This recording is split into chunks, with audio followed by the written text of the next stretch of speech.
Meu bom dia oficial para a turma 42, para a gente dar início à nossa 8ª aula da disciplina de saúde da mulher. Encerramos o conteúdo ontem da apostila e, como prometido, se sobrasse um espaço, eu daria para vocês o cálculo da idade gestacional ou a DPP, que é a data provável do parto.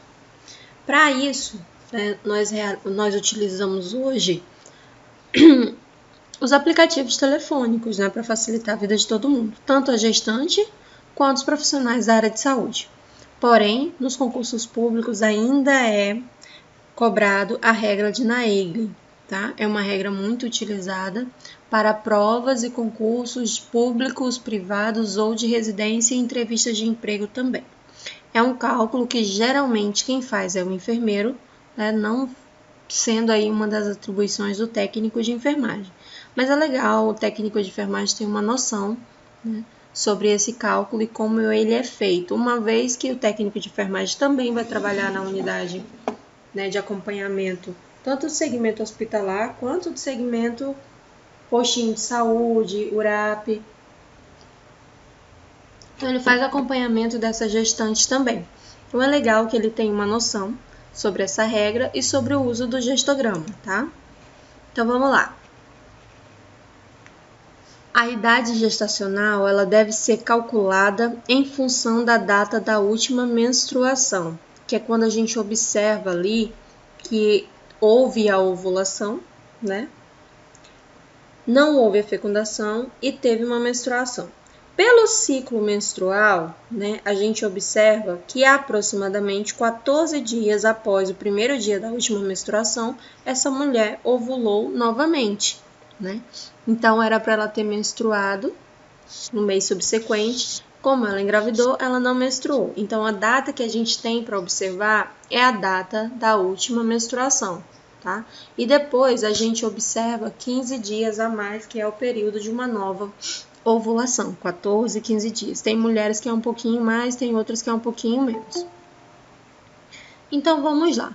Partindo desse princípio, Naegeli criou uma regra, tá? E ele falou o seguinte, que todas as vezes que for de janeiro, que a gravidez ocorrer nos meses de janeiro, fevereiro e março, eu coloquei aqui para vocês, nos meses de janeiro, fevereiro ou março, tá? Que for a data da DUM, nós vamos somar ao dia da última menstruação 7, ao mês eu somo 9 e ao ano eu vou manter o mesmo ano, porque essa criança vai nascer ainda nesse ano. Digamos que a data da DUM foi 10 de janeiro de 2020.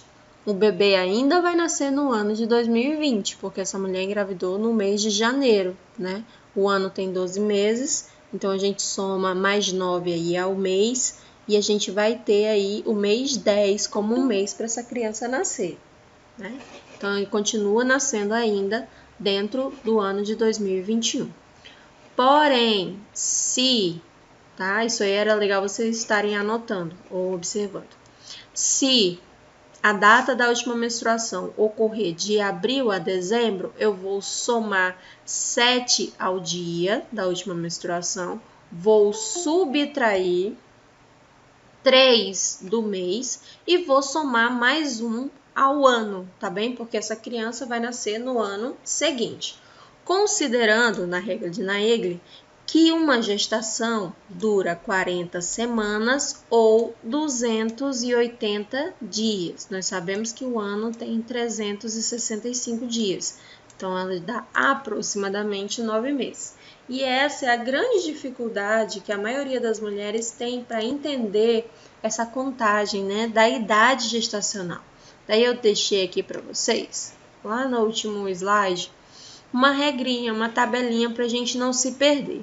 Com relação ao primeiro mês de gestação, corresponde da primeira até a 4ª semana, Até o final da 4ª semana. A mulher está com 4 semanas hoje, ela já está com 2 meses. Não, Ela está finalizando ali 4 semanas, que duram 7 dias. Então, se ela faz semana na segunda-feira, ela só vai fazer 5 semanas na outra semana. Daí, ela iniciou o segundo mês, que vai de 5 a 8 semanas. do início da 5ª semana até o final da 8ª semana, ela está com 2 meses de gestação, porque o mês dura, né, um mês inteiro. Então, vamos lá. No 3º mês, a gente começa a contar a partir da 9ª semana de gestação, que vai até a 12ª semana. O 4º mês começa na 13ª semana e vai até o final da 16ª. Né? De 17 a 21 semanas, nós correspondemos aqui, ó, ao 5º mês de gestação. Geralmente, os médicos, para dar o diagnóstico, né, de qual o sexo da criança, ele pede para aguardar aqui, ó, por volta das 16 semanas. Mas se o sexo for masculino, com 14 semanas ele já tem condições de ver. Mas quando você vai marcar a ultrassom para saber o sexo, geralmente ele pergunta qual é a idade gestacional e ele pede para aguardar até 16 semanas de gestação, que corresponde aí, ó, o finalzinho do 4º mês. Essa mulher está com quase 5 meses de gestação.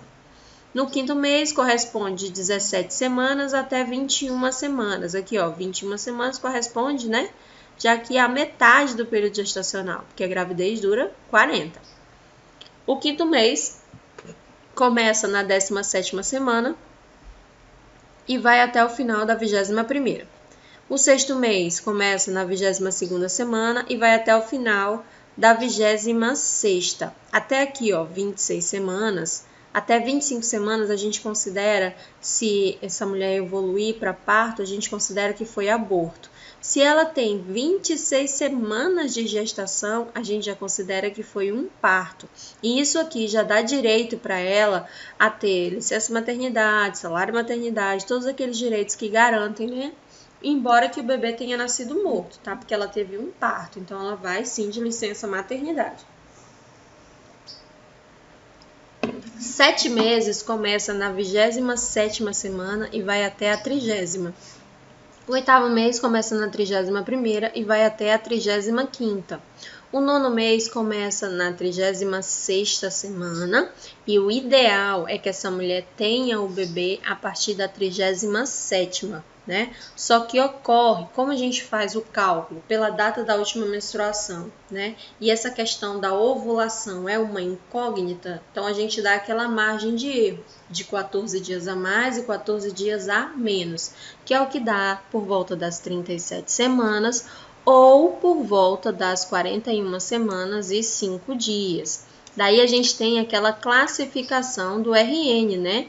No RN pré-termo, todo recém-nascido que tem menos de 37 semanas de gestação. Tem 36 semanas e 5 dias, é pré-termo.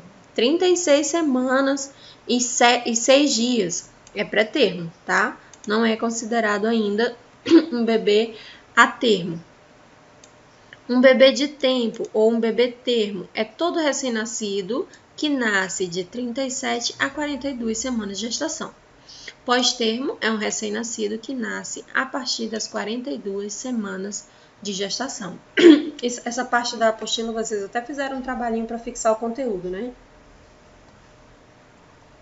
Então é assim que a gente faz a classificação do RN. Tá? Geralmente aqui no Brasil a gente não tem crianças que nascem com 42 semanas. A gente tem crianças que nascem com 41 semanas e 5 dias, 41 semanas e 6, 41 e 7, né? 42 aqui os médicos eles já optam por não esperar tanto, então eles induzem o parto. Na verdade, eles já começam a induzir o parto ali na 40ª semana, né? 40 semanas e 2 dias, dependendo do médico, ele já começa a induzir. Porque a gente sabe que se mudar a coloração do líquor, né, do líquido amniótico, o que pode acontecer? O bebê pode entrar em sofrimento fetal e pode dar mecônio, que aí vai dar uma infecção generalizada tanto na mãe quanto no bebê. Isso traz problemas graves, né? Em algumas situações pode evoluir aí com óbito fetal. E os médicos têm um pouquinho de receio em relação a isso. E aqui no Brasil a política nacional ela fala que a gente não pode colocar em risco, né? Então, todos os médicos aí ficam meio que presos nessa questão. Alguns, né, têm um pouquinho mais de experiência e acabam aí optando por esperar um pouquinho mais, né? Só que geralmente eles internam as mulheres ou deixam ela em vigilância constante, né? Sempre indo à maternidade a cada 24 horas ou a cada 48 horas. O que não é interessante para a mãe, né? Porque fica naquele vai e vem. Aumenta a ansiedade, pode ocorrer aí os picos de hipertensão, né? Essa mulher aumenta o nível de líquido, né, retido nos membros inferiores, pode aumentar a pressão arterial, né, ou ela pode desenvolver alguma síndrome nesse finalzinho da gestação, apenas por estar muito ansiosa. E a gente sabe que a ansiedade é uma doença psicológica que afeta no físico, né? Ela se manifesta fisicamente.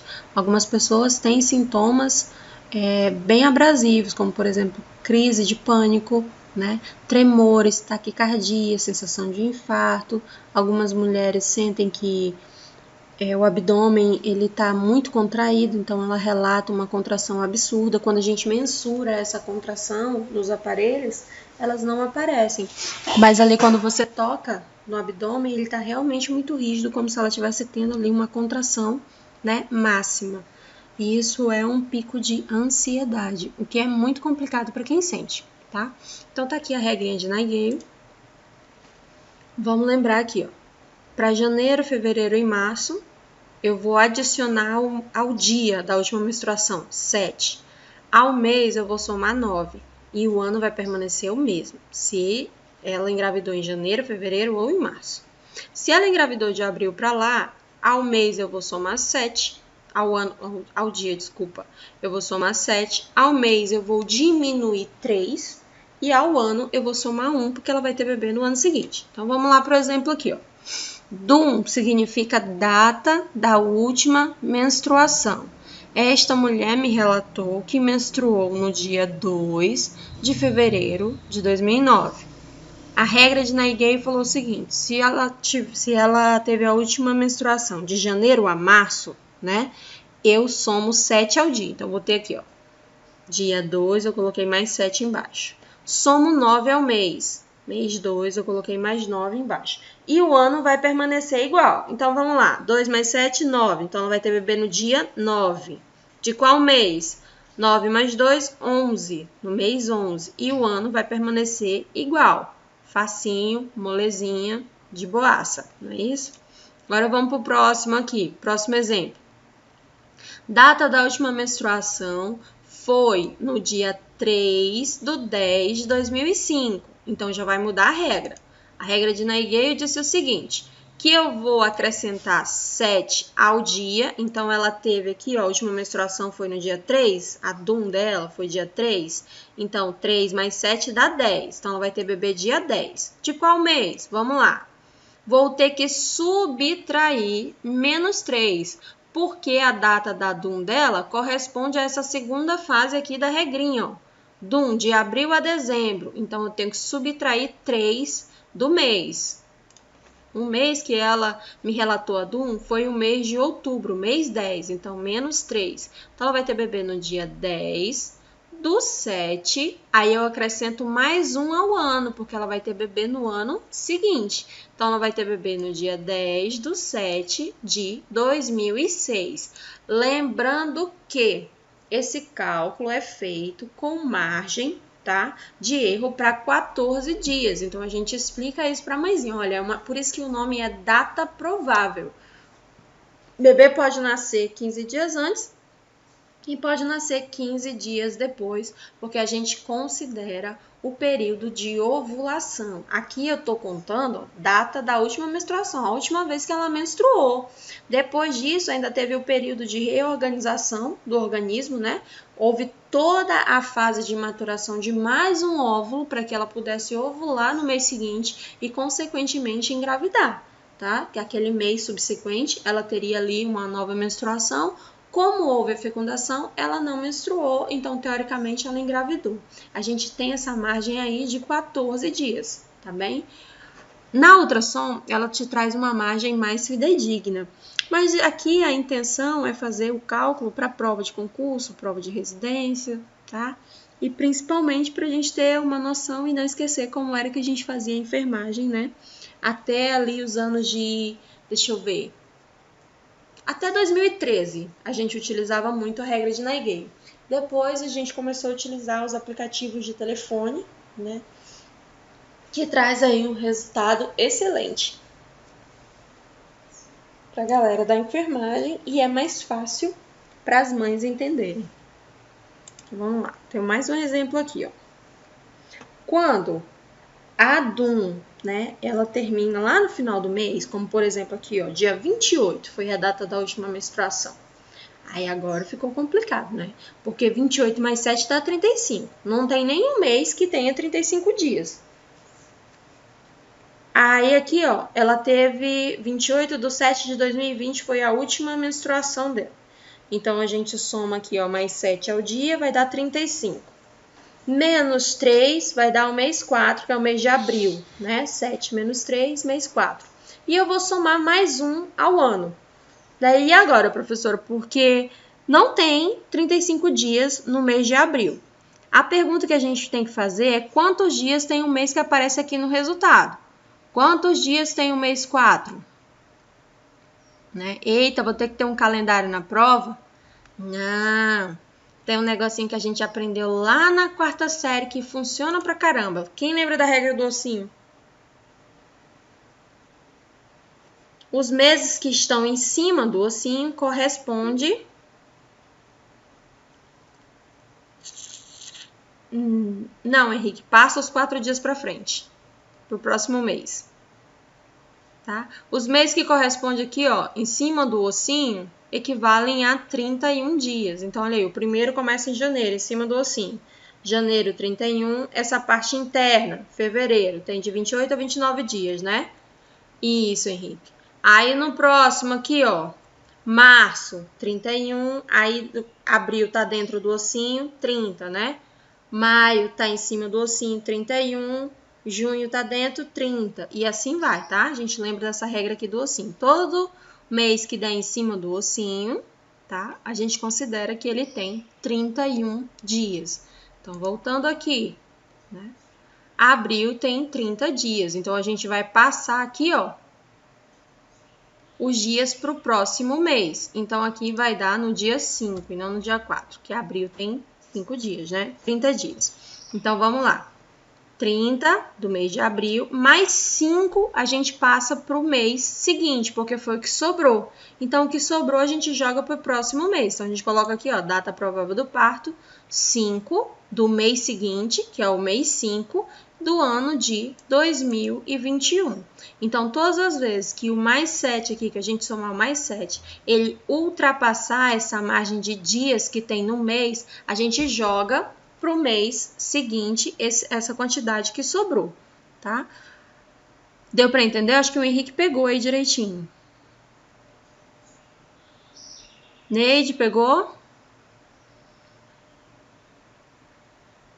Legal, Manu. Ana Flávia, tá aí? Bora lá de novo, Neide. Beleza, Henrique. Então, vamos lá. Aqui, ó.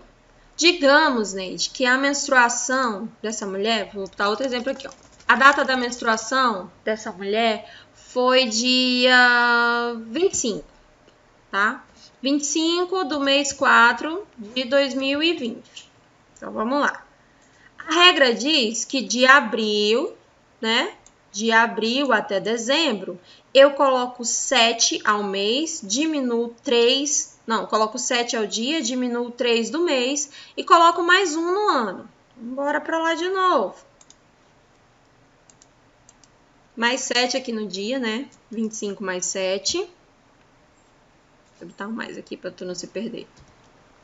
25 mais 7. 4 menos 3. Né? 4 menos 3. E mais 1 aqui ao ano. Então, vamos lá. 25...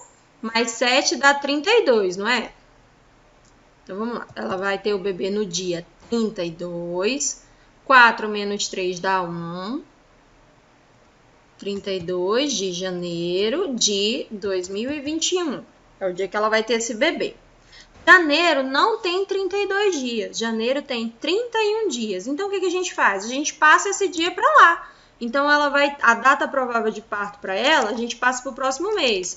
Quantos dias sobrou aqui para o próximo mês? Janeiro tem 31, não é? Então, sobrou um dia. Ela vai ter bebê no dia 1º do mês seguinte, que é o mês 2 de 2021, ok? Se a gente acrescenta os dias para lá, a gente também muda o mês, tá, Henrique? Tem que lembrar de mudar o mês, senão a gente faz esse bebê aí nascer pré-termo, porque ele vai nascer antes do tempo. Pegou aí, Neide? Ah, tá. Então, é isso que a gente tem que estar atento. A regra, ela é muito fácil, ela é muito simples. A gente só tem que lembrar, né, desses macetes, desses pequenos detalhes. Geralmente, esse cálculo é realizado pelo enfermeiro. Então, não tem aí por que vocês se preocupem, né? Mas é legal se alguém perguntar assim, você sabe fazer o cálculo da DPP? Ah, sei sim, né? Você sabe o que é um gestograma? Ah, sei sim, né? Mas, geralmente, agora, a gente coloca tudo isso aqui num aplicativo telefônico e o resultado sai lá na frente, né? Então, a gente ficou meio que preguiçoso em relação a isso. Mas é assim que a gente utiliza essa regra, né? Com esses pequenos macetes, a gente consegue fazer um cálculo. Cai, Neide, mas geralmente ele está mais voltado para o enfermeiro, tá? Para o técnico cai mais cuidados de enfermagem no período gestacional, cuidados de enfermagem com RN, cálculo da data provável cai mais para enfermeiro. Agora, teve um concurso da prefeitura, eu acho que foi em 2014, que caiu muito DPP para aluno técnico. Só que aí, quando a gente está estudando para um concurso, sai o edital. Lá embaixo, sai o material que a gente tem que consultar para aquele concurso. Então, tem como você saber se eles vão pedir, né, esse tipo de cálculo ou não. Os últimos concursos que teve, não caiu. Não caiu o DPP. Tá? A última vez que a gente viu o DPP, que é data provável de parto, a gente viu no concurso da prefeitura de 2014. Né? Foi a última vez. Mas é legal a gente observar qual é o material, né, que eles vão cobrar e a gente estuda em cima do material específico para aquele concurso. Tá? Então, aqui, ó, regrinha, deixei o mais sucinto para vocês. Lá na apostila também tem. Tá? Tem um exemplo lá na apostila para vocês e tem um macetezinho explicando também, tá? Peguei esses 3 exemplos para que vocês observem, porque são os que mais caem, assim, os mais complicados. O restante fica bem facinho. Então, vamos lá.